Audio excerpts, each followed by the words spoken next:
Welcome!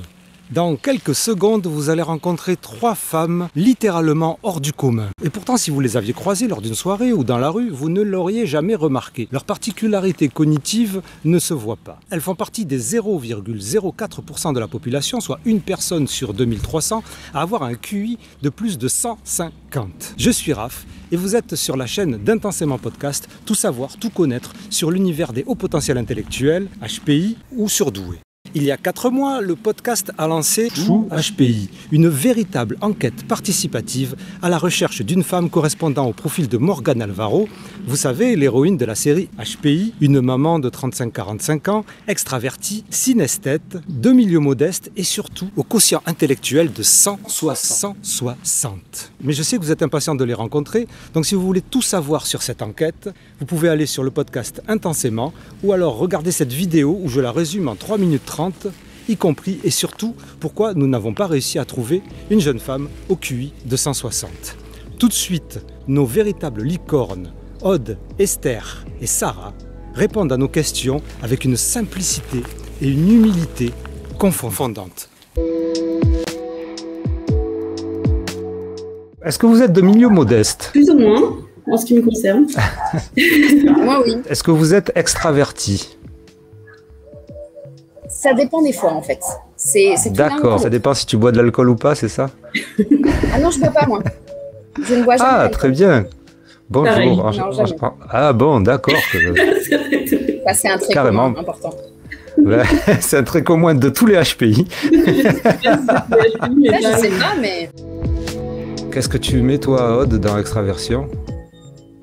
Alors après, comme moi je me sens pas du tout extravertie pour le coup, j'ai tendance à valoriser beaucoup les gens qui l'étaient et je sais pas, la spontanéité des échanges, le fait de pouvoir animer un groupe, d'être le centre en fait des échanges de groupe. Mais toi, est-ce que tu te considères comme introverti, justement?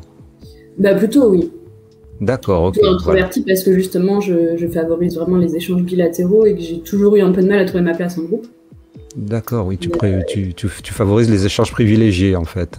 C'est ça, et du coup, le groupe a plutôt tendance à me renfermer totalement, et donc en ça, je me sens plus introvertie. Donc, quand tu arrives quelque part, tu fais pas « Salut, c'est moi !» Pas du tout. Je fais « Est-ce que je peux me cacher ?» la bonne planque. Excellent. Et toi, Esther, qu'est-ce que tu mets dans l'extraversion et pourquoi tu te considères ni l'un ni l'autre? Moi, je pense que j'ai passé la plupart du temps, la plupart de ma vie à être très, très, très introvertie et très solitaire. Et du coup, vraiment, voilà, les groupes, ça me dérangeait, ça me fatiguait beaucoup, en fait, d'être en interaction sociale. Et puis j'ai beaucoup travaillé là-dessus. Aujourd'hui, j'ai plusieurs métiers, mais il y en a plusieurs qui sont en lien avec le fait d'animer, avec le fait d'être devant des personnes. Et donc, c'est un vrai travail que j'ai fait. Et j'aime maintenant, en fait, j'aime l'humain, donc j'aime bien j'aime les gens. Donc, j'aime bien être en interaction avec eux. Mais après, j'ai besoin de périodes où il y a tout qui se referme et je sais pas gérer ça sur le long terme, en fait. D'accord. Donc, mais après, c'est pas de l'extraversion. Je suis pas... Quand je travaillais à New York, je travaillais dans un magazine de mode. Et du coup, je me disais toujours, en fait, les filles là-bas, elles étaient tellement extraverties. Et moi, j'admirais ça parce que je me disais, waouh, je serais incapable de faire ça parce qu'il y avait vachement enfin voilà, c'était des grands gestes, la voix forte, etc. Et ça, je sais pas faire. Le côté extraversion un peu théâtrale, c'est pas moi. Mais après, voilà, je suis à l'aise dans les groupes maintenant. Mais ça a été un vrai travail. Moi, pour le coup, pour rebondir sur ce que dit Esther, pareil, dans mon métier, je suis amenée à faire des présentations devant beaucoup de personnes. Tout ça, ça me pose pas spécialement de problème parce que pour le coup, c'est un sujet qui est cadré, souvent maîtrisé. Donc, j'ai pas de timidité, en fait. Et je différencie bien la différence, enfin, le point d'introversion et ce que j'appelle plutôt moi la réserve, d'une timidité où vraiment il y a un blocage total d'interaction. Mais c'est juste que voilà, l'aspect groupe, je me mets au centre et je fais le show. Ce que moi j'imagine de l'extraversion, pour le coup, ça me correspond pas. Mais parler devant 400 personnes d'un sujet sur lequel je travaille, il n'y a aucun souci pour le coup. Là, c'est normal pour moi. D'accord, on aurait dû avoir une psychologue avec nous pour définir un peu pour définir. Non, mais c'est intéressant parce qu'au final, on pourra en revenir parce que quand même, je sais pas s'il y a des gens qui vont regarder cette vidéo en pensant vraiment à Morgane Alvaro. Il se trouve que j'ai suivi les 2 saisons. Elle a des moments comme ça où elle recherche effectivement la solitude. Alors je sais pas si c'est aussi normal chez les extravertis de rechercher la solitude. Ce que je sais, c'est que dans l'étude qu'a menée Nathalie Boisselier, qui est une des psychologues qui a répondu au podcast, qui a fait un entretien pour le podcast et qui a fait donc une étude sur la sociabilité des hauts potentiels intellectuels. Elle disait que donc il y avait aucun problème de sociabilité chez les hauts potentiels, qu'il y avait autant d'extravertis que d'introvertis, tout ça, mais que par contre, en règle générale, ils avaient un besoin de se retrouver tout seuls. Leur temps de solitude était plus grand que les autres. Voilà. Ah, il y a Sarah Mona qui est là. C'est Sarah, il faut dire Sarah, Mona, Sarah. Oui, en même temps, c'est pas mon vrai nom. Alors toi, par contre, justement, on est en train de parler de l'extraversion. Toi, par contre, tu es une extravertie, Sarah. Oui. Oui. Ah, oui. Tu es le genre de personne qui, quand elle arrive, dit « Salut, c'est moi ». Non, j'ai pas besoin. Ah. D'accord, toi tu es plutôt le genre de personne qui, quand elle arrive, il y a le gros silence et tout le monde se retourne, alors on va dire. Ouais, c'est bizarre, non, mais je sais pas pourquoi, ouais, ça fait ça. Bon, écoute, tu es déjà bien intégré dans la discussion. On avait passé on passait en revue le profil de Morgane Alvaro. Donc on disait qu'elle avait un très haut QI, ce qui est ton cas. Elle était mère, donc ce qui est ton cas. Alors par contre on avait dit milieu modeste, ça je sais pas, enfin peut-être pas maintenant, mais en tout cas elle a eu un milieu modeste à un moment dans sa vie et maintenant elle est consultante pour la police, donc on voit bien qu'on peut passer de milieu modeste à quelque chose de vachement mieux. Moi j'ai fait modeste, très riche et très modeste, et là c'est entre les deux. Un point qui a semblé important chez les auditeuristes du podcast, c'est la synesthésie. Aude, est-ce que tu es synesthète ? Désolée, je coche pas beaucoup de cases, mais je t'avais... Tu coches pas beaucoup de cases, mais c'est pour ça que je t'ai choisi justement, Aude. C'est pour avoir le côté très haut QI qui n'a rien à voir avec Morgane Alvaro. C'est génial, moi je trouvais ça génial. C'est pour bien montrer qu'on est tous différents et toutes différentes. Esther, tu as une synesthésie, je crois, ou plusieurs. Alors oui, je savais que j'en avais une, mais du coup en regardant, en fait j'en ai plusieurs et je découvre ça. Mais parce qu'il y a des trucs, je croyais que c'était normal moi, enfin que c'était tout le monde avait ça. Donc moi ce que je te disais, c'est que quand j'écoute de la musique classique, ça fait des chiffres. Donc ça fait des suites de chiffres. Et c'est un truc du coup qui me canalise beaucoup quand j'écoute de la musique classique. Excusez-moi de t'arrêter. Ouais. Ça fait pas des couleurs, ça fait des chiffres. Non, ça fait des chiffres. Ouais. C'est-à-dire que quand tu écoutes de la musique et classique en plus. Oui, que classique, moi, ça me fait ça qu'avec le classique. J'hallucine complètement. Et surtout si c'est du clavecin. Si c'est du clavecin, et en fait ça fait des, je sais pas comment dire, ça fait des maths en fait. Et du coup, ça canalise complètement mon cerveau parce que je peux penser à rien d'autre. C'est la seule musique qui fait ça. Ok, c'est dingue, c'est complètement. Moi, franchement, cette histoire de synesthésie, ça me rend, mais vraiment, en fait, ça fait maintenant 3 semaines que je me suis intéressé à la synesthésie à cause du podcast, et ça me perturbe carrément parce qu'en fait, je trouve ça incroyable, quoi. Et puis surtout, comment ça se fait? Moi, ce que je comprends pas, c'est comment ça se fait qu'il n'y a pas plein de gens qui en parlent. D'accord, je veux bien que vous êtes né avec ça, on est d'accord. Toi, tu as toujours eu ça, donc en fait. Ouais, mais tu sais, comment ça se fait qu'on ne sait pas? Par exemple, là, j'ai découvert en cherchant sur la synesthésie, parce que du coup, c'était un mot que je connaissais pas forcément. Et je me rends compte que j'ai aussi une synesthésie spatiale, mais je savais pas que tout le monde n'avait pas ça. En fait, c'est quand par exemple, les mois de l'année, en fait, dans ta tête, ça fait un espèce de schéma. Et du coup, tu vois ça. Mais du coup, c'est hyper intéressant parce que ça me permet de comprendre pourquoi je fais le métier que je fais aujourd'hui, entre autres. Oui, exactement. Exactement. Et Sarah, toi, ta synesthésie, ou tes synesthésies, c'est quoi déjà? Alors moi, j'ai pas cherché. Hein. Je suis une mauvaise élève. En fait, moi, je pensais pas non plus que c'était quelque chose d'anormal ou de différent des autres.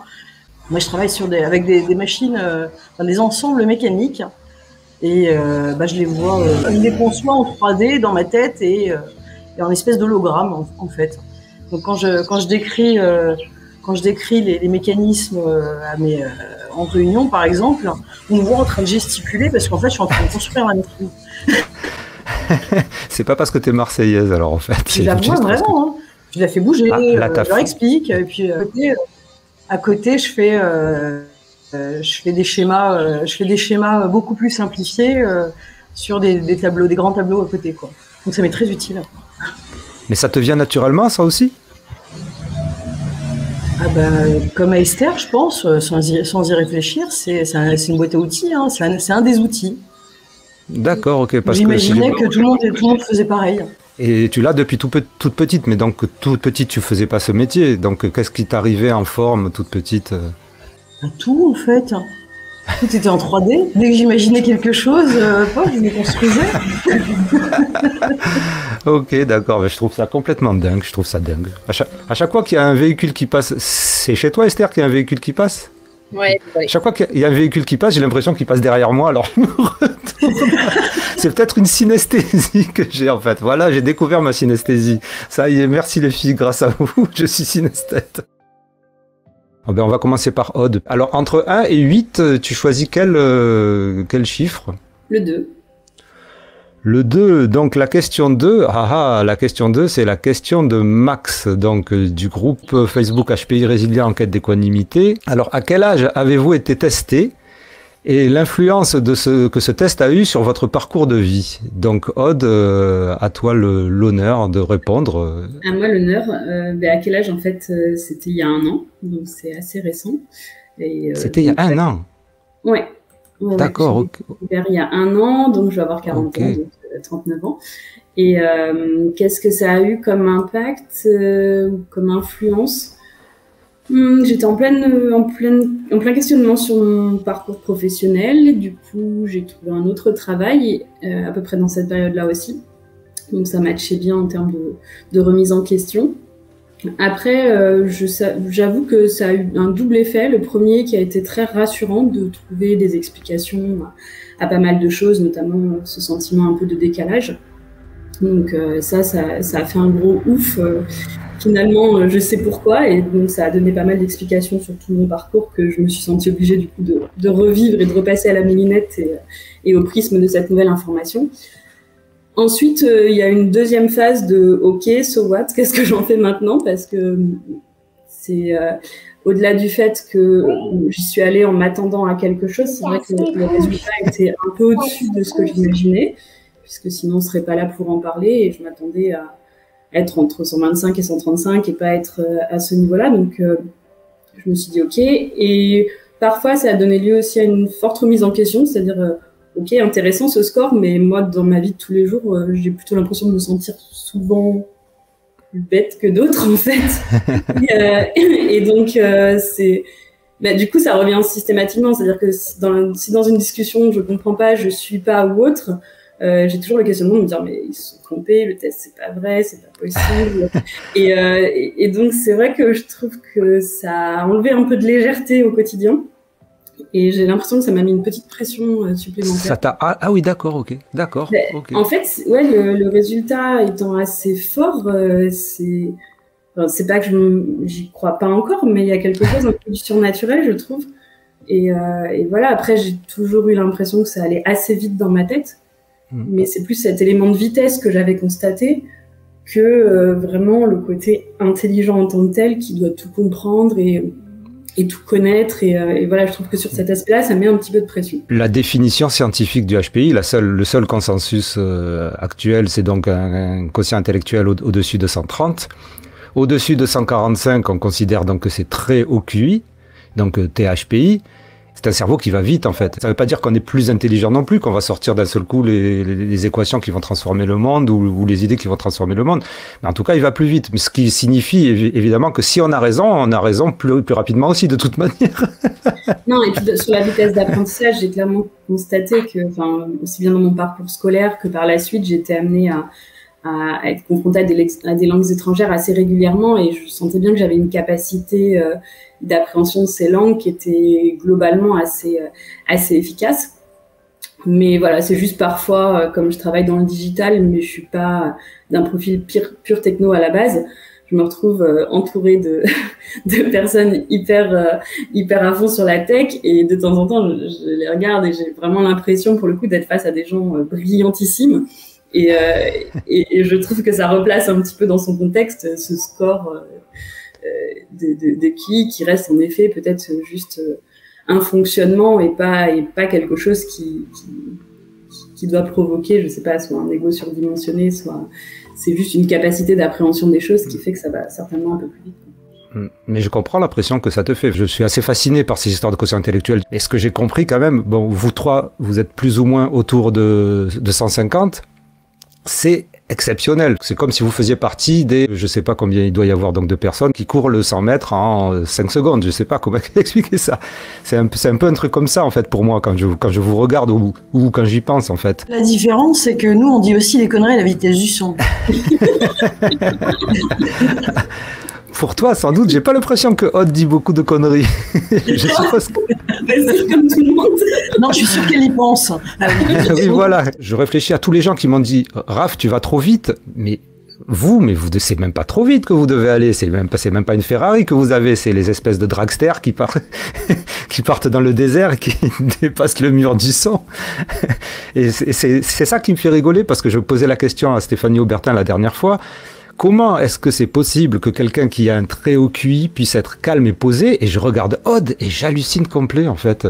Je pense qu'il y a aussi une acquisition. Enfin, pour le coup, moi, quand j'étais enfant, on m'a reproché d'être trop tout le temps, d'écraser mes frères et sœurs, de prendre trop la parole en classe. Et je savais pas à l'époque d'où ça venait, mais c'est vrai que j'avais toujours la main en l'air. J'étais tout le temps, j'ai toujours 50 000 trucs à dire. Et comme parallèlement à ça, et ça n'a rien à voir avec le côté... Enfin, je sais rien en fait si ça a à voir ou pas. J'ai une empathie assez forte. Au bout d'un moment, je me suis un peu culpabilisée parce que en fait, on m'a quand même beaucoup reproché d'empiéter sur le terrain des autres de par c'était une forme peut-être d'extraversion à l'époque, mais c'était surtout une spontanéité de tout ce qui me passait par la tête. Et au bout d'un moment, voilà, j'aimais mes frères et sœurs et je me suis dit qu'il fallait que je leur fasse un peu de place aussi. Donc, je pense qu'il y a aussi une personnalité qui s'est construite certainement en réaction en fait à ce foisonnement d'idées, de se dire ok, on va peut-être garder que les meilleurs et faire un mini filtre pour essayer de laisser un peu de la place aux autres quand même. C'est super intéressant parce que en fait ça empiète évidemment, c'est normal, sur les autres questions qui vont arriver. Les femmes HPI, et c'est pareil d'ailleurs pour le TDAH apparemment, ce qui est vraiment bizarre, et même apparemment pour l'autisme, c'est que les filles, quand elles sont petites, elles arrivent plus rapidement à se conformer à l'image qu'on attend d'elles. Je sais pas si si c'est lié au fait d'être une femme ou pas. On est dans une époque où on évite de caractériser par rapport au genre, mais en tout cas l'empathie, elle est très présente. Après, voilà, je sais pas si elle est liée à ma féminité ou à ma personnalité ou au THPI, mais une chose est sûre, c'est que je sais que ma personnalité, je l'ai beaucoup travaillée en fonction de ce que j'imaginais qu'elle apportait ou au contraire qu'elle nuisait. En fait, il y a eu ce travail-là, et aujourd'hui c'est clairement ce qui fait ma force même dans le monde professionnel, c'est ce côté un peu caméléon, sans être dans la manipulation, mais juste savoir s'adapter en fait à qui j'ai en face de moi pour trouver les bons mots, pour savoir comment. Et je sais que ça c'est un travail que j'ai mené encore une fois depuis que je suis toute petite. Alors est-ce que c'est parce que je suis une femme ou pas? Mais je me pose cette question-là parce que, pour revenir à la question, et ça fait un lien parfait avec ça, le dernier élément qui m'a beaucoup influencé par rapport à ce test, c'est l'histoire des enfants en fait, parce que du coup, une fois qu'on sait ça, même si moi je l'ai appris tardivement, mes enfants sont en bas âge, je ne peux m'empêcher en fait de les regarder un peu à travers ce prisme. Et je t'en ai parlé un peu, Raph, mais mon aîné a quelques soucis de comportement, et je m'interroge systématiquement de savoir est-ce que c'est en lien avec ça ou pas, est-ce que voilà, sa difficulté d'adaptation à l'école, c'est en lien avec ça ou pas. Et pour le coup, lui, c'est un garçon, et donc ça pourrait expliquer en effet un mode de fonctionnement totalement différent de celui que j'ai pu avoir en MH. Salut, c'est moi, j'arrive, je pense plus rapidement que vous. Hein. C'est ça. Et une petite claque dans ta tête, ça va t'aider à penser aussi vite que moi. Donc, alors, Esther, Sarah, est-ce que vous avez un petit truc à rajouter sur cette question-là? J'ai l'impression qu'Esther a figé. Qu'est-ce que ça a généré, le fait de réaliser que tu étais au potentiel intellectuel? Est-ce que ça a changé quelque chose chez toi ou pas? Moi, j'ai eu tendance à cesser de m'adapter. C'est-à-dire que j'ai identifié toutes les adaptations, tous les comportements adaptatifs que je pouvais avoir. c'est-à-dire m'écraser les 3/4 du temps pour laisser tout le monde parler. Et puis finalement, ça me donnait une position de force puisque à la fin, vu que j'étais la dernière à parler et qu'en plus j'avais 3-4 neurones de plus, ça me permettait de dire le truc intelligent. Pour le coup, moi après le diagnostic, c'est pas vieux non plus, c'était il y a 3 ans, presque 3 ans, attends non, 2 ans. J'ai eu tendance à cesser de m'adapter et là je suis en train d'y revenir. C'est-à-dire je me rends compte que cesser de m'adapter et puis exposer toutes mes idées, même les plus cons, ça me desservait quand même. Donc toi aussi c'était il y a pas longtemps, ben, c'est quand même incroyable. Donc tu te reconformes de nouveau. Donc là je fais un peu plus de tri, mais je me suis rendu compte que de balancer les idées les plus tordues, ça générait énormément de créativité autour de moi. Et pour le coup, en ce moment, on est dans les changements. On est dans les changements. Du coup, c'est pas mal d'avoir du monde créatif autour de moi. Donc, je dis encore pas mal de conneries. C'est à ton tour, donc Sarah, de choisir un chiffre entre 1 et 8. Alors, entre 1 et 8, 4. 4. Alors, la 4, tiens, c'est ma question. Alors, elle est où ma question? Voilà, question de Raph, que l'on nous a affichée. Vos enfants sont-ils aussi HPI, voire très haut QI? Cela affecte-t-il votre rapport avec IUL et IL? Oui. Alors, elle n'est pas diagnostiquée totalement. On lui a fait faire des bouts de test. Elle est née très grande préma, à 24 semaines, et à quelques grammes. Enfin, quelques grammes, pas 2, mais à peine 700 grammes. Elle est bourrée de troubles divers et variés, parce que la très grande prématurité s'entraîne d'autres soucis. Alors, le THQI, le très haut QI, il a été identifié à 2 ans, quand elle a commencé vraiment à devenir très, voire trop différente de la majorité des enfants. Et puis, il fallait qu'on l'aide à s'adapter. Alors, pour le coup, elle n'est pas très adaptative. Tu vois, c'est pas que lié fille-garçon. De quoi, pardon, Aude? Je dis, c'est pas qu'une question de genre, finalement. Non, c'est pas une question de genre. Si, je pense qu'il y a du genre, parce que moi, comme Aude, j'étais alors, pour le coup, moi, c'était l'inverse. À tout à l'heure, ma chérie. Tu peux sortir tes enfants du placard, Aude, il n'y a pas de souci. Hein. Non, c'est bon, il y a papa qui les a emmenés, là, ça va. J'en ai un qui a toujours du mal à sortir parce qu'il est dans mon ventre. Esther nous a rejoint. Et là, tu es baignée de soleil, Esther. Ouais, du coup, j'ai changé. Ça fait du bien à voir, ça fait du bien à voir. Donc finalement, c'est Sarah qui a pris la question suivante. Et donc, la question est écrite sur l'écran. On est en train de parler du fait que vos enfants sont-ils HPI ou même très haut QI et quel rapport vous avez avec elles. Donc là, Sarah. Nous, c'est plutôt fusionnel. On se comprend en un regard. Voilà, c'est très très efficace.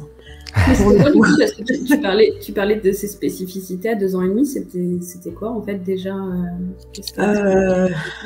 en fait, elle avait déjà commencé à tout démonter, quoi. Tous les jouets, elle démonte tout. Quand elle est rentrée en crèche, à 2 ans, là, ça commençait à devenir un petit peu compliqué parce que, en fait, elle cherche les limites, elle les trouve et elle teste et elle regarde jusqu'où on peut aller au-delà des limites. Et elle entraînait toute la crèche avec elle, quoi. Il y avait des gamins qui la suivaient partout. Excuse-moi, je continue dans mon enquête sur la synesthésie. Je vais finir par faire un truc sur la synesthésie. C'est pas possible. Ton boulot, pardon, j'arrive plus à le décrire, c'est... En même temps, c'est normal, c'est indescriptible.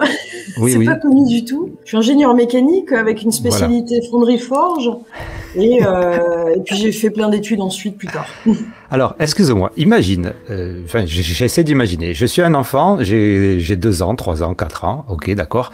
Et en fait, je vois des formes de partout. Chaque fois que je vois quelque chose, je vois des formes. Donc forcément, j'ai envie de les prendre, les formes, de les démonter, de les machin-choser, tout ça. Bon, tous les enfants démontent, hein, ça c'est sûr que tous les enfants démontent. Mais si elle est dans un monde où les autres personnes ne voient pas les trucs en 3D, en 4D, avec des trucs qui se démontent et qui se reforment dans l'espace comme si c'était des hologrammes, forcément, elle va aller plus loin. Est-ce que tu t'es posé la question de savoir si ta fille avait peut-être la même chose que toi, ou alors tu as découvert ce que tu avais il y a pas longtemps et tu t'es pas encore posé cette question? Non, l'inconvénient, c'est que ma fille, pour le coup, elle a eu un autre problème à la naissance, qui est fréquent chez les très grands prémas. Elle a eu une hémorragie cérébrale. Okay. Ce qui fait que ça a touché la partie de sa motricité, une partie de sa motricité, donc le langage. Donc ça veut dire que là, elle est en cours de rééducation. Alors okay. Ça rend un petit peu plus, ça va se résoudre, hein, mais ça rend un petit peu plus compliqué la communication. Okay, c'est pratique parce qu'on se comprend sans se parler. Ça tombe bien. Mais alors pour le coup, ça nous empêche pour l'instant de savoir à quel point on peut avoir des similitudes parce qu'elle n'arrive pas encore à l'exprimer clairement. Dans la série, on voit Morgane Alvaro, elle a un enfant HPI et un enfant pas HPI. Elle en a 3, mais bon, le bébé, on sait pas. Et donc, c'est rigolo parce que les rapports avec l'un et les rapports avec l'autre ne sont pas les mêmes. Est-ce que vous avez pu constater ça, vous? Toi, Esther, est-ce que tu as plusieurs enfants? Je me souviens plus. Oui, alors moi j'ai 2 enfants et en fait c'est par eux que j'ai fini par me tester moi. D'accord. Au bout d'un moment, ça a été, moi je me suis fait tester il y a pas très longtemps, c'était il y a 5 ans. Et ah oui, toi aussi. Ouais, c'était il y a pas longtemps et c'était à la fois, comme disait Aude, un très très grand soulagement de comprendre pourquoi il y avait des trucs qui étaient bizarres. Et à la fois je me suis mise à pleurer en me disant mais en fait j'ai un potentiel mais je l'utilise pas. Et du coup, il y avait un gros sentiment de pression ou d'échec qui était important. Et avec aussi ce sentiment de dire, mais en fait, c'est pas possible, c'est pas vrai. Donc, il y avait ça. Et donc, mes enfants, donc j'en ai un qui est HPI et l'autre très HPI. Et c'est chouette, on a une super relation. C'est des enfants qui sont très, très intuitifs. Et effectivement, ça va très vite. Le plus jeune, lui, il a 10 ans, il fait des conférences, il a 0 limite, tout est possible. Il fait des conférences à 10 ans, donc, on est d'accord. Ouais. Et là, sur un malentendu, en fait, il a commencé à faire ça et maintenant, il s'arrête plus. Il fait des conférences sur quoi? Sur la pensée visuelle, sur l'agilité dans les entreprises. Et comment on utilise les méthodes agiles en entreprise. Ouais. Là, c'est vraiment excellent. Voilà, en plus, je suis allé voir son compte. Je suis allé voir son compte sur LinkedIn. Enfin, c'est impressionnant. Enfin, il est bien parti. Là, il a rien à faire là. C'est réglé. Son avenir est réglé en fait.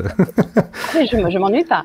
Et le plus âgé, lui, en fait, c'est par le plus âgé que j'en suis venue à les faire tester parce que lui était très angoissé. En fait, quand il avait 19 mois, il arrivait à lire des mots déjà, mais il avait des problèmes quand il buvait son biberon. Il disait mais maman, si la Terre tourne très vite, on fait quoi?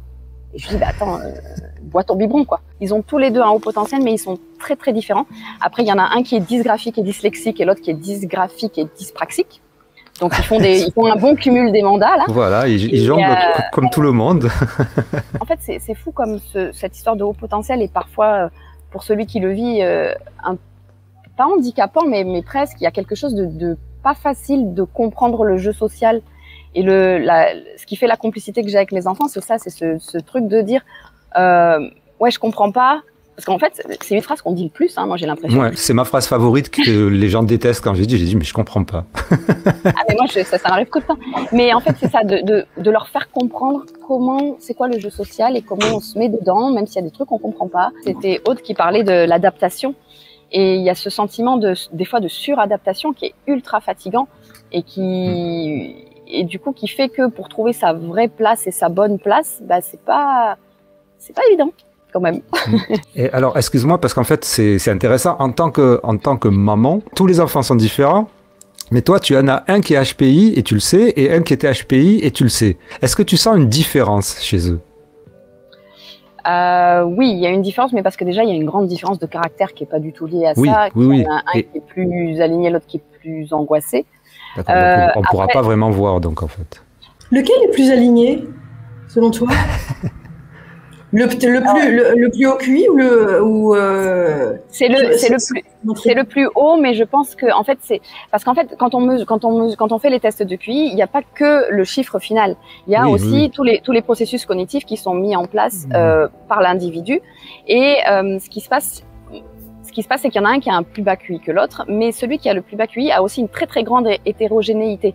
C'est-à-dire que son chiffre est très haut, avec une hétérogénéité dans les résultats en fonction des items qui sont passés, alors que le plus jeune, c'est beaucoup plus harmonisé, c'est beaucoup plus harmonieux. En fait, les chiffres sont à peu près les mêmes sur tous les items. Et je pense que c'est beaucoup plus confortable d'être voilà, rassemblé équilibré que d'être complètement à plusieurs endroits. Et en plus, celui qui est dans ce cas-là, c'est celui qui est dyspraxique. Donc, en termes de latéralité, en termes de mouvement, c'est pas facile. Donc, c'est beaucoup plus inconfortable. Mais je pense pas que ce soit lié. Je pense que ça n'a aucun impact, en fait. Non, j'avais été interrogée par des gens qui se demandaient si on avait tendance à être plus équilibré lorsque le QI était plus élevé. Parce que il y avait des études qui démontraient qu'en effet, on était plus angoissé. Les HPI avaient tendance à être plus angoissés que les non-HPI. Alors, ils essayaient de... Selon les études, non, justement. Hein. Selon les études... Non, finalement. Ouais. À grande échelle, non. Après, effectivement, on a tous plus ou moins des raisons de passer chez un psy. Et souvent, la raison de passer chez un psy, c'est parce qu'il y a un problème à un moment ou à un autre de la vie. Donc, à un moment, on est identifié HPI ou THPI. Il y a 1 600 000 HPI en théorie en France. Et je pense pas qu'il y ait 1 600 000 personnes qui aient été détectées. Ça veut dire que il y a, je ne sais pas combien de personnes qui sont HPI ou THPI, mais sans le savoir, et qui se posent même pas la question, en fait. C'est ça l'histoire. Esther, à toi de choisir un chiffre entre 1 et 8. 5. Ah, c'est une question de Gandalf du site cybermind.fr. Enfin, j'espère que c'est comme ça qu'on le dit, ou peut-être qu'on dit Cybermind. Donc la question s'affiche. Quel conseil pourriez-vous apporter à une version de vous-même de 16 ans? Apparemment, il doit avoir une fille de 16 ans, si je comprends bien. Quelle place donner en tant que femme pour être une dame, une personne très au QI ou pas? Il y a 2 questions dans une. Ouais, il y a 60 questions. Mais en fait, j'ai essayé de compresser ces questions qui étaient super intéressantes et je crois que je l'ai mal fait. Mais on comprend l'idée. Moi, je rêverais d'avoir fait le travail que j'ai sur moi et revenir vers celle que j'étais il y a 16 ans et lui expliquer, quoi. Parce que si j'avais su le quart de ce que je sais maintenant, je me dis, ça aurait été moins douloureux et ça aurait expliqué beaucoup et ça m'aurait donné beaucoup d'autorisation. Tu veux dire que tu aurais préféré avoir été identifié avant? Ouais, moi aussi, je pense. Moi aussi, c'est ce que je dis. Alors, je sais pas vous, Aude et Sarah, juste oui ou non? Clairement. Ouais. Et toi, Sarah? Non. Donc, Esther, continue. Oui, parce qu'en fait, j'ai grandi dans un environnement qui n'était pas forcément très valorisant et je me suis souvent considérée comme quelqu'un de nul, sans valeur et sans savoir, en fait, en me disant que j'étais différente et que du coup, voilà, j'avais un problème, quoi. Alors que c'était pas ça, c'était juste qu'il y avait des choses qui n'étaient pas adaptées. Après, je me suis suradaptée et adaptée beaucoup et tout est passé.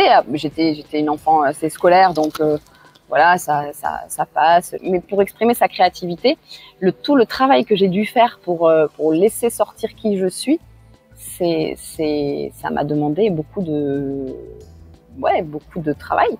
Mais vraiment de travail. C'est un cadeau et à la fois c'est un cadeau qui est un peu des fois empoisonné ou voilà. Qu'est-ce qu'on c'est ce que disait Aude finalement. C'est ce que disait Aude. Mais ça aurait changé quoi, tu crois, si tu l'avais su avant, puisque ça aurait été la même chose, ça aurait été un cadeau empoisonné, puisque tu aurais eu la pression d'être quelqu'un à je sais pas, à 150.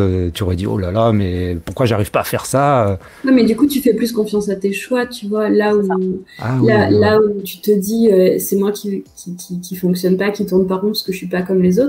Si tu sais qu'en fait il y a une explication rationnelle à tout ça et que ça peut être une force si tu l'utilises, t'as plus honte de ta différence, en fait. Moi je rejoins totalement ce que dit Esther, quoi. C'est ça, et puis les autorisations seraient différentes. C'est-à-dire que je pourrais m'autoriser à et puis cette histoire de trouver sa place ou trouver ses places, c'est pas évident aussi quand on a plein d'idées, que ce que disait Aude, quand on est trop, que ça va trop vite, ou qu'il y a trop de choses différentes. Et voilà, de savoir ça permet aussi une autorégulation, ça permet aussi de faire je pense que j'aurais fait un travail sur moi plus tôt, qui m'aurait permis justement de poser certaines choses, de m'aligner mieux. Il y a des avantages et des inconvénients, et il y a des choses qui sont plus faciles, et il y a des choses qui demandent plus de travail aussi, qui demandent plus. Alors, il y a quelque chose qui m'intrigue en vous écoutant. Il y a quelque chose que j'ai pas vécu du tout comme vous. C'est que pour le coup, j'ai toujours eu conscience qu'il y avait une différence entre moi et les autres. Je me suis toujours rendu compte que bon, bah, ça allait plus doucement chez les autres. Mais ça me dérangeait pas, hein, donc enfin, j'en prenais pas forcément avantage. D'ailleurs, j'étais extrêmement discrète jusqu'à la vingtaine d'années, pas du tout aussi expansive que je suis aujourd'hui. Je sais pas si vous l'avez ressenti. Mais moi, c'était pas, enfin, je le valorisais pas comme ça. Pour moi, elle était plus stigmatisante, la différence. En fait, elle faisait que du coup, j'avais l'impression d'être totalement à côté de la plaque. Enfin, je m'intéressais pas du tout aux mêmes choses. J'étais dans ma bulle, en fait. J'ai fait des choses avec le recul. Je me dis, ouais, c'était quand même, à 15-16 ans, c'était étonnant de faire ça.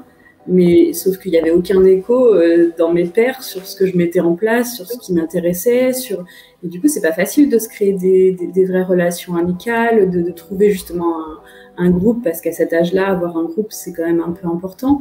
Donc enfin moi clairement le côté je vais plus vite, il passait tellement derrière, je me sens mal dans ma peau parce que je sais pas comment faire avec ces gens-là, que du coup, pour moi c'était problématique. Bah, tu vois, moi, pour résoudre le problème de je sais pas comment faire avec ces gens-là, je disais rien et je suivais. Et j'étais fascinée par les conneries qu'ils faisaient. Moi, j'étais incapable de faire ça pour le coup. Je l'ai regardé et tout à l'heure, on parlait de l'alcool. Enfin, c'est l'âge des premières cuites et tout. Moi, j'ai jamais pu toucher 1 gramme d'alcool. Je voyais mes copines vomir, s'en mettre plein les cheveux et je ne comprenais pas, en fait.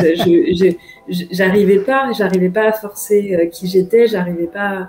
Pour le coup, je savais me conformer pour pas marcher sur les autres, ça j'avais appris à faire, mais je pouvais pas aller contre mes principes sur tout un tas d'autres sujets, et c'était problématique parce que moi, ça me créait vraiment des souffrances en fait.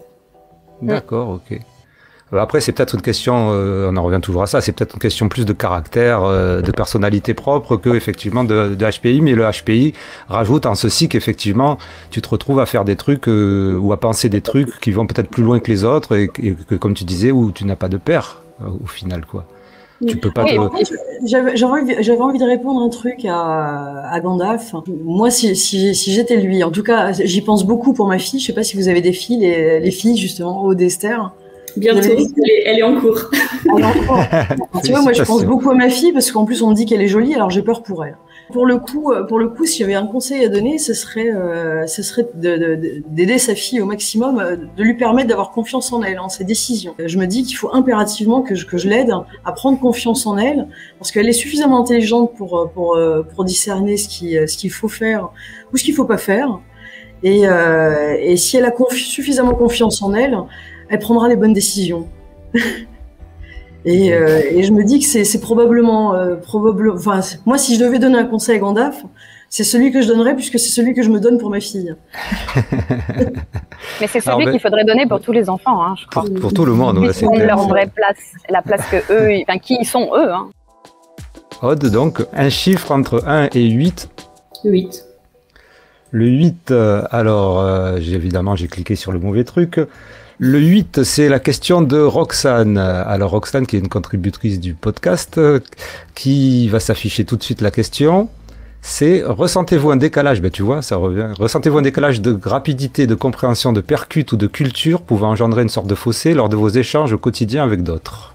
Donc tu étais déjà dans le... tu es déjà en train de parler de ça au final. Ouais, j'étais en train de parler de ça à 16 ans, mais du coup je peux faire un parallèle entre ce qui se passait à 16 ans et ce qui se passe aujourd'hui. À 16 ans, clairement, ce qui m'intéressait et ce qui m'animait, mais d'une manière totalement démesurée, c'était, ça paraît très, très banal comme ça, mais la pauvreté dans le monde et les causes humanitaires. Mais c'en était à un point tellement obsessionnel.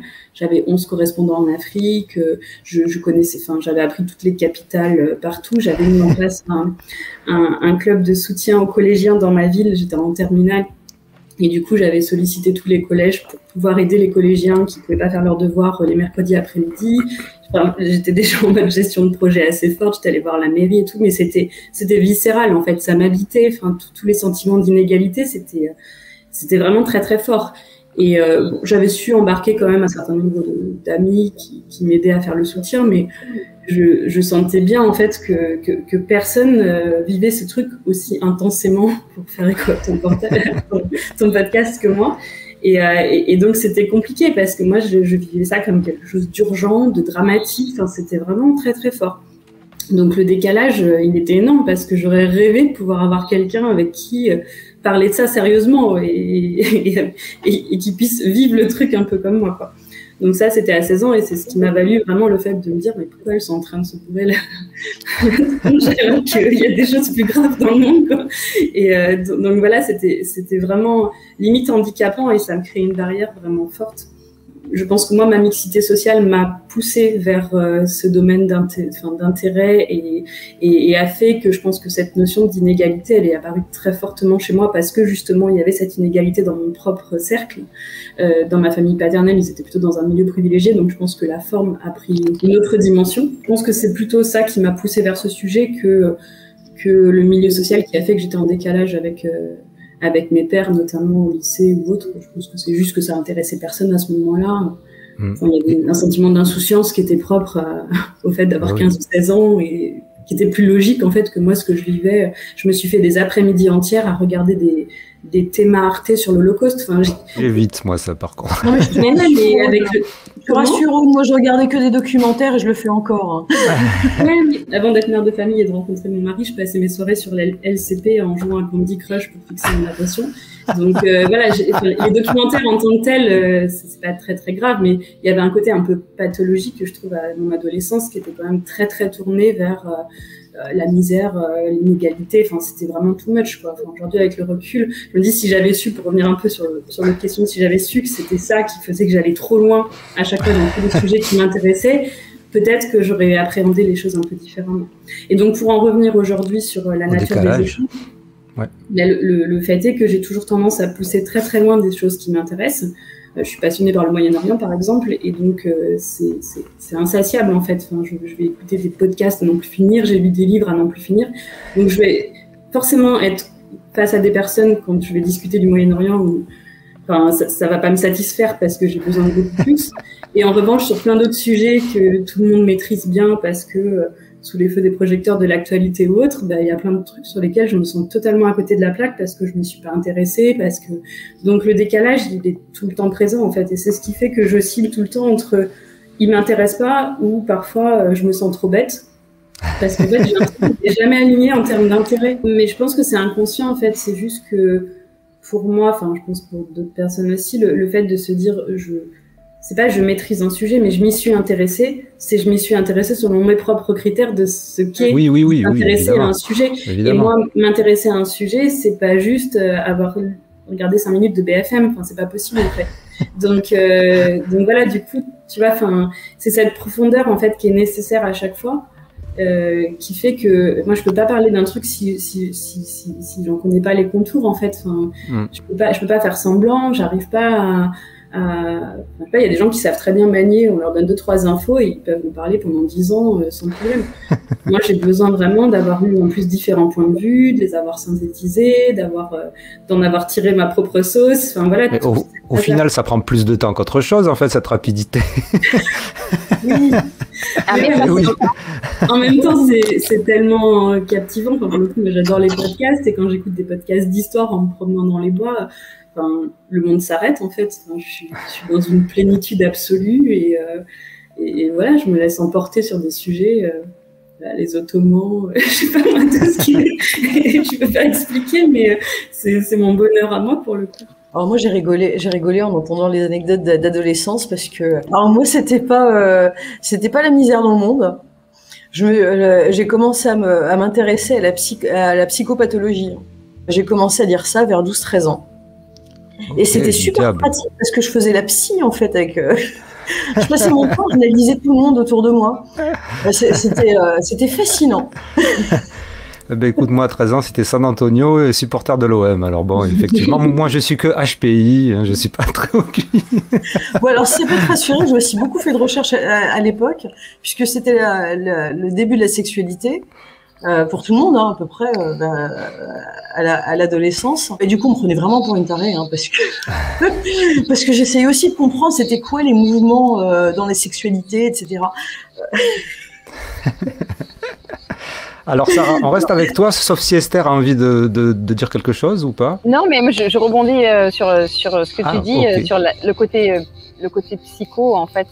Moi, j'avais l'impression... Les cigales, elles sont là, pardon. Ouais, ça y est, que tout était une espèce d'étude sociologique grandeur nature. En fait, moi, j'aimais pas sortir, j'aimais pas boire, j'aimais pas tout ça. Et du coup, mais il fallait quand même que je sois avec les amis.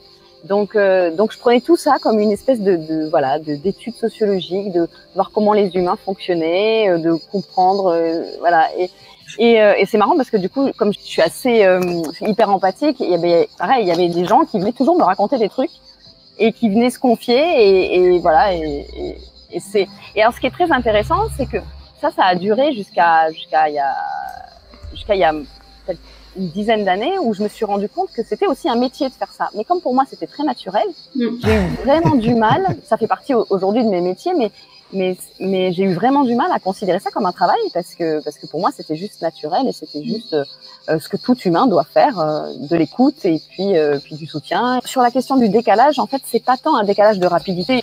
On voit qu'il y a, c'est pas, enfin moi j'ai jamais eu ce truc là de me dire les gens fonctionnent moins vite ou c'est plutôt de la différence et c'était plutôt dans les échanges pas forcément évident parce qu'en fait moi j'ai pas de culture générale du tout.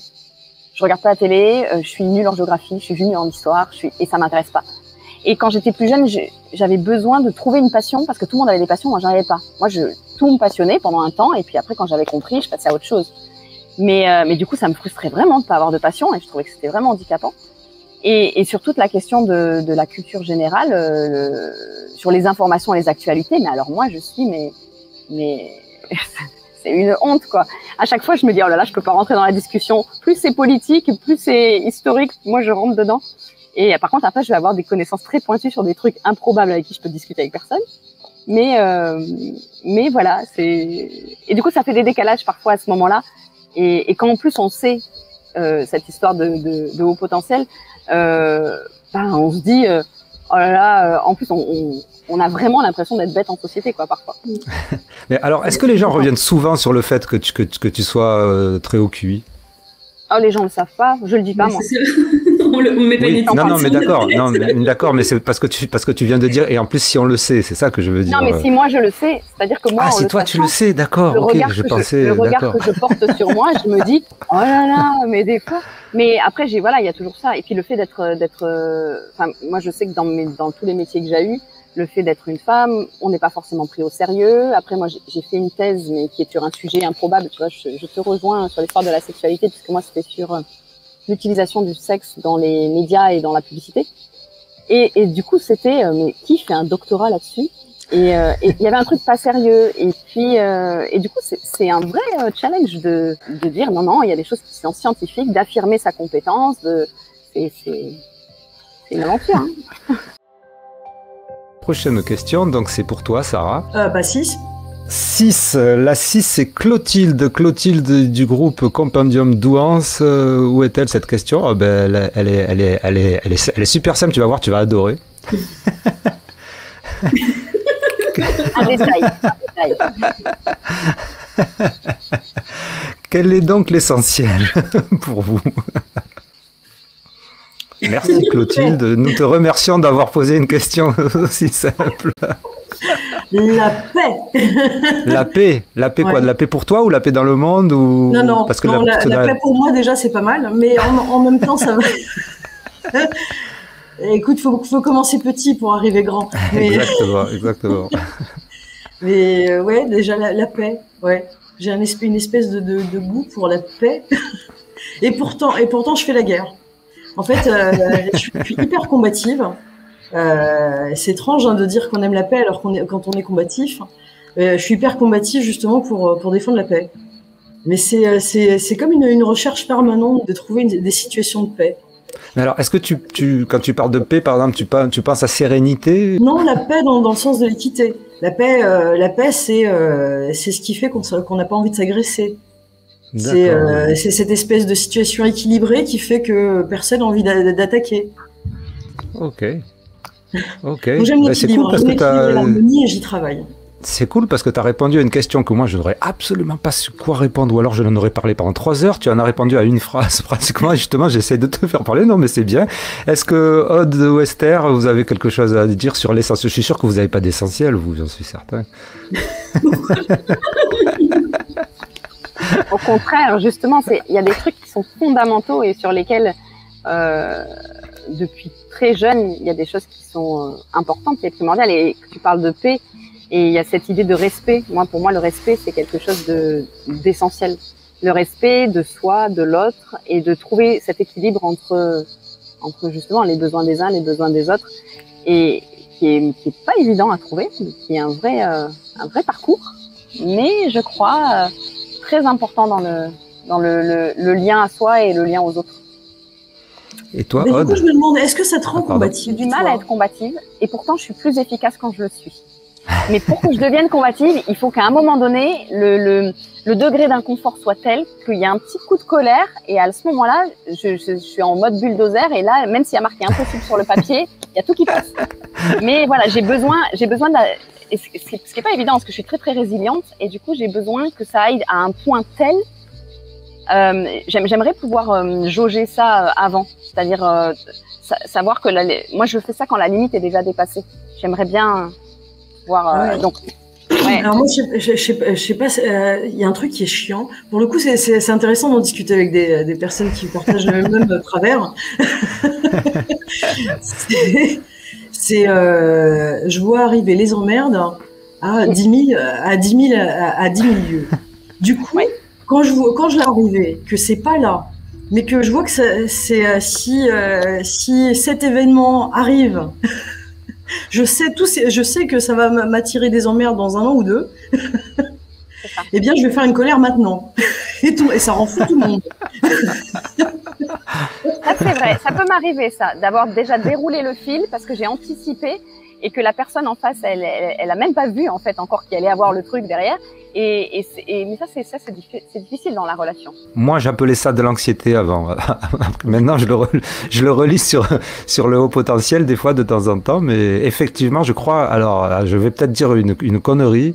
Bon, je pense pas que vous soyez anxieuse, mais il y a une étude ou des études qui ont montré que dans l'anxiété, le haut potentiel, ça a augmenté le ressassement, la rumination par rapport au futur. C'est-à-dire le fait de développer le fil plus rapidement, et donc on s'engage dans ce tunnel.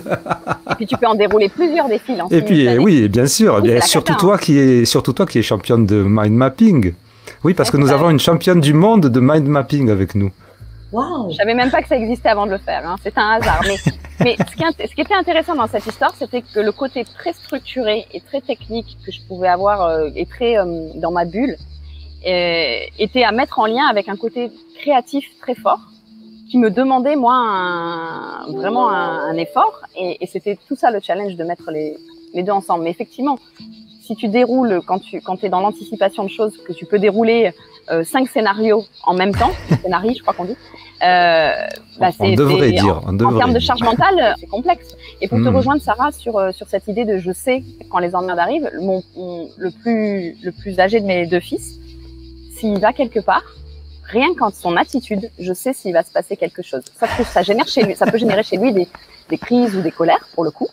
Et du coup ça le dessert à lui, alors que lui en fait il sait juste ce qui va se passer après. Et toi Aude, est-ce que tu as un essentiel ou est-ce que tu veux rebondir sur la discussion?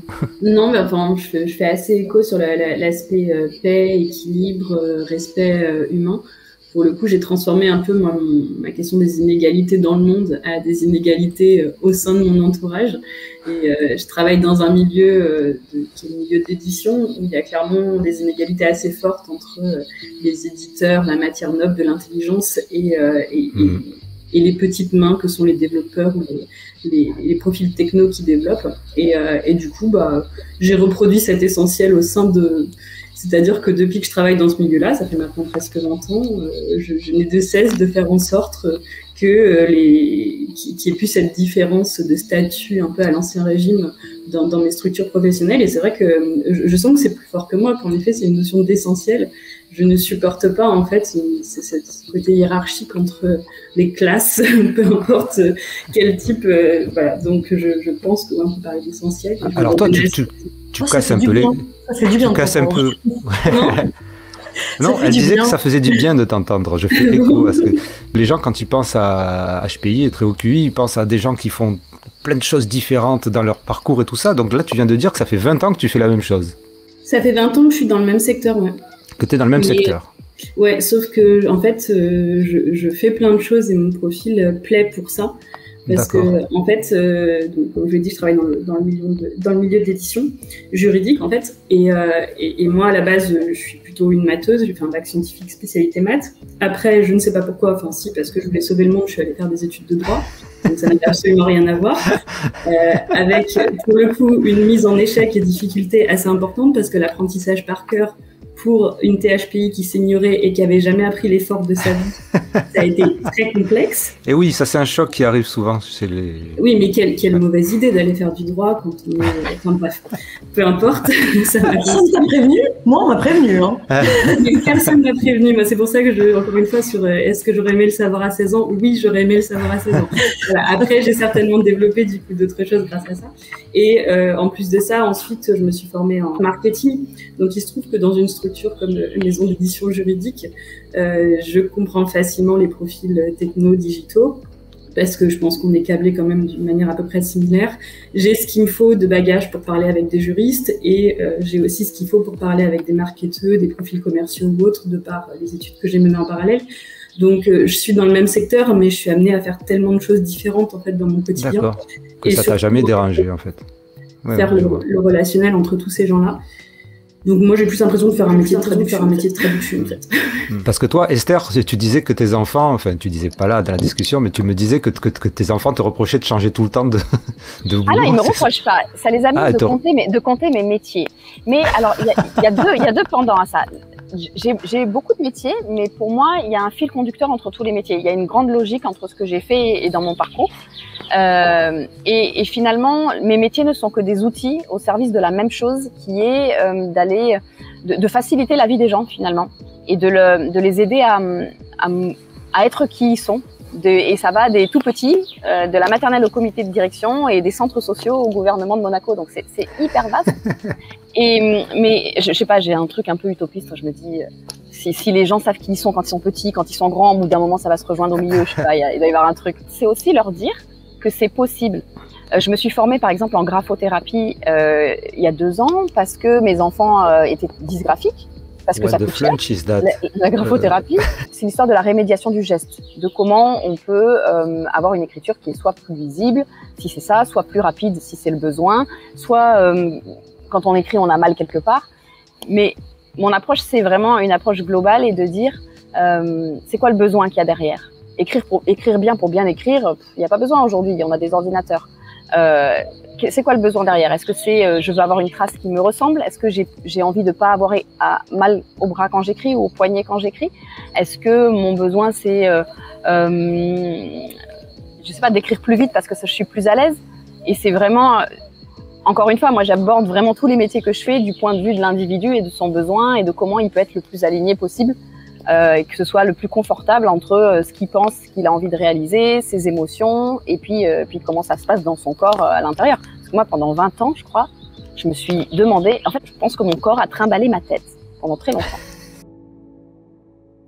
C'était son véhicule, mais il se passait pas grand-chose dedans. Ce que j'avais toute petite, et ce que j'ai retrouvé qu'après, une fois 30 ans passés, où je me suis dit, mais en fait, j'ai un corps, il se passe quelque chose dedans. Et l'idée, voilà, c'est de retrouver cette espèce d'alignement. Et le fait d'avoir plein de métiers différents qui vont tous dans le même fil conducteur, c'est pas des métiers, c'est des outils. Et mes enfants, ça les fait rigoler et à la fois, ça leur montre que tout est possible. Moi, il y a des choses qui me demandent beaucoup de travail, il y a des choses qui me demandent pas beaucoup. Après, certes, j'ai une bonne capacité d'apprentissage, mais je crois que ça va... Avant la capacité d'apprentissage, il y a l'envie. Il y a l'envie, il y a la volonté, il y a où j'ai envie d'aller, quoi. C'est quoi ma direction? Si on trouve le sens, en fait, il y a un truc. On va rester sur le plan du Var avec les cigales et le soleil. Choisis une question de 1 à 8, s'il te plaît. 7. 7. Alors 7, ça existe encore? Ça n'a pas déjà été pris? Ah non, c'est Véro. je sais pas. Alors, non, ça n'a pas été pris. C'est la question donc de Véronique du groupe Facebook HPI Résilient Enquête d'équanimité. Ça aussi, c'est la paix, tout ça, là. Donc, alors cette question, elle est un peu plus compliquée. On va l'afficher. Le profil THPI et mère au foyer, à quoi sert le HPI dans ce cadre? Sensation de gâchis ou avez-vous réussi à l'employer? Ça, c'est une vraie question pour moi parce que j'ai été mère au foyer pendant longtemps. Pour autant, j'arrivais pas à tenir en place, j'avais toujours plein d'idées, du coup j'étais effectivement bénévole professionnelle et c'est aussi cette période-là pendant laquelle j'ai écrit ma thèse, j'ai écrit mon livre. Je rendais fou mon directeur de thèse en fait, à chaque fois je disais « Ah non, mais je vais avoir un autre enfant !» Je tirais mon lait pendant les réunions, enfin le pauvre, ça a été dur pour lui. Après, c'est pas facile socialement parce que, et même avec son conjoint, parce que si on est à la maison, qu'on est femme au foyer, déjà le boulot de mère au foyer, franchement, des fois c'est prenant. Et il y a plein de gens qui pensent que finalement on fait rien. Et dans la relation familiale, c'est pas toujours aisé. Et sur l'histoire de gâchis, donc il y a marqué sensation de gâchis. Il y a quelque chose de. En fait, je crois que la clé, c'est de réussir à s'épanouir intellectuellement ou à se nourrir intellectuellement d'une autre manière pendant ce temps. Parce que sinon, non, ça va pas. Mais je crois qu'on peut pas s'empêcher. En fait, moi, je pouvais pas m'en empêcher. Donc, j'ai pas la sensation de gâchis parce que pour moi, la famille, les enfants, j'avais vraiment ce souhait de prendre du temps pour élever mes enfants quand ils étaient petits. C'était vraiment un choix de vie que j'avais depuis toute petite. Donc, c'est sûr qu'après, la carrière, c'est pas la même. On fait pas les mêmes choix. Et après, c'est important d'avoir une bonne capacité de rebond ou de se réinventer. Si on fait ce choix-là en conscience, ça évite ça. Oui, puis comme tu disais, tu faisais des trucs, c'est pas comme si tu faisais rien non plus en même temps. Donc voilà. Puis aussi le côté nourriture intellectuelle. Moi, je trouve qu'il y a un truc intéressant aussi. Moi, j'ai jamais été mère au foyer, mais pour le coup, dans le côté congé mat ou juste gestion d'une maison avec beaucoup d'enfants, c'est la notion d'optimisation des process. Moi, je suis habitée par le fait de me dire que je peux essayer de paralléliser des choses, de faire les choses de manière plus productive et tout ça. Et en fait, c'est tellement un jeu, c'est tellement drôle de se réveiller le matin, de se dire « Ok, j'ai tout ça à faire » et de commencer à les mettre dans un certain ordre pour essayer de se dire comment on va pouvoir contracter et du coup faire plus de choses à côté. Et moi, j'ai toujours trouvé ça hyper ludique en fait et je me suis jamais ennuyée une seule fois parce que intellectuellement, j'ai réussi à faire une sorte de jeu. Alors, ça a l'air peut-être totalement foufou comme ça, mais... Non, moi je comprends bien. Moi, je fais des tableurs, je fais on fait des ateliers d'intelligence collective avec les enfants pour décider des vacances, tout ça. Non, je vois bien. Merci, vraiment. Je ne sais pas si vous voulez vous dire au revoir toutes les unes les autres. Mais merci, moi j'étais contente de vous rencontrer. Je suis toujours très intriguée encore, mais j'aimerais bien qu'on puisse discuter plus. Mais pareil, si on peut s'échanger nos... On peut pas prendre les contacts parce que c'est rigolo en fait. Pas de souci.